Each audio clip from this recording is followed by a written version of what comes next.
satu simbol untuk bangsawan, ia juga melambangkan ketekunan dan kepantasan.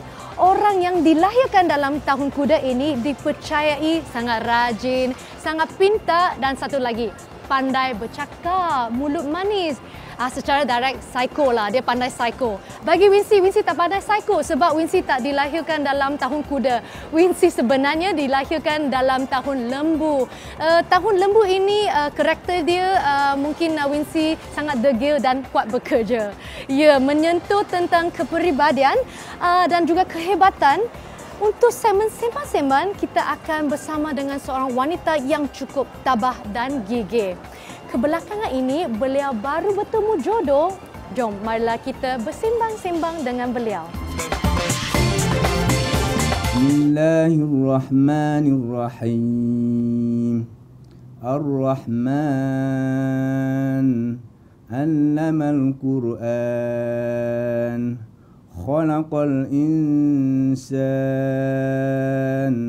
Allamahul Bayan. Alunan ayat suci Al-Quran Surah Ar-Rahman oleh usahawan Kelantan Aziz Hamzah 46 yang dihantar menerusi aplikasi WhatsApp setelah 2 minggu berkenalan berjaya membuka kembali hati usahawan kosmetik terkenal tanah air Datuk Dr. Hajah Hasmiza Osman atau lebih dikenali dengan gelaran Datuk Vida untuk membina Malika Cinta sekali lagi setelah 8 tahun hidup bersendirian.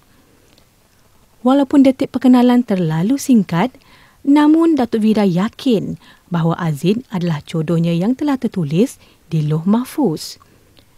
9 Januari menjadi tarikh keramat penyatuan dua jiwa ini. Saya tak suka sangatlah kalau nak melibatkan hati sebab saya banyak kerja lagi nak fikir kan.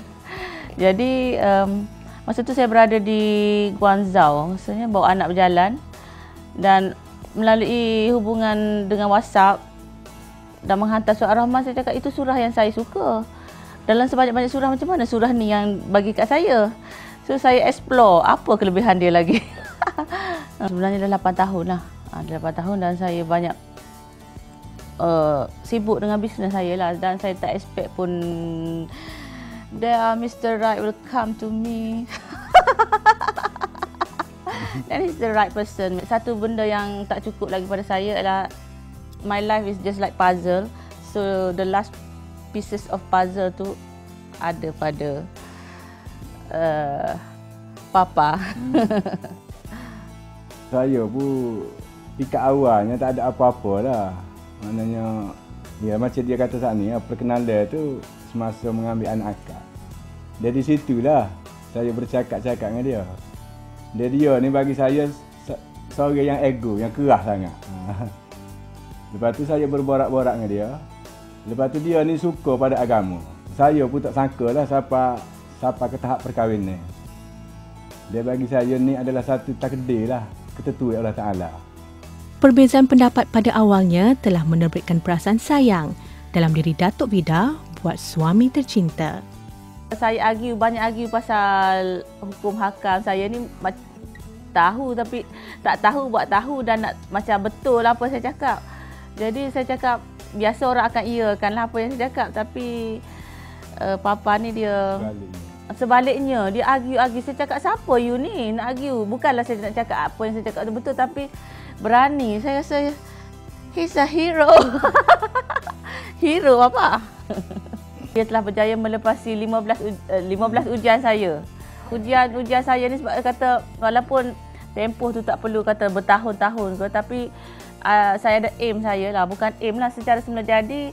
Maknanya kita bercakap tu bukan benda yang melerik-lerik, merepek-repek dan dia tak ada ambil advantage daripada saya.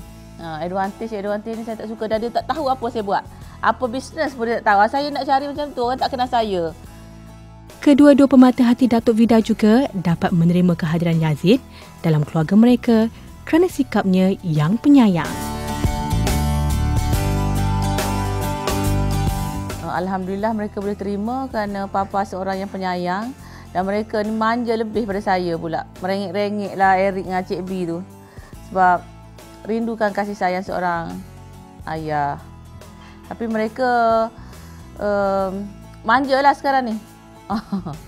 Kehadiran Aziz dalam hidup Datuk Vida bukan sekadar menjadi pendamping, bahkan ibarat khalifah yang mendidik keluarganya untuk sentiasa mengingati Allah. Saya sekarang ni lebih banyak memanfaatkan masa untuk benda-benda yang sebelum ini saya lack, saya terstuck di situ, dan akhirnya saya cuba rungkaikan. Saya mempunyai satu matlamat dan visi untuk berjaya berjaya di akhirat juga, dan kedudukan yang sempurna dan istimewa di akhirat juga. Tiada apa yang diharapkan melainkan keberkatan dan rahmat daripada Yang Maha Esa supaya hubungan yang baru terjalin ini akan kekal hingga ke jannah. Semoga perkahwinan Papa dengan saya ni membawa rahmat dia kekal hingga ke akhir hayat. InsyaAllah. Bukan harta yang ku pinta, bukan wajahmu yang ku damba. Aku mencintaimu kerana agamamu. Bimbinglah aku hingga ke syurga bersamamu. Semoga cinta yang disemai buat kali kedua ini akan berkekalan hingga ke akhir hayat.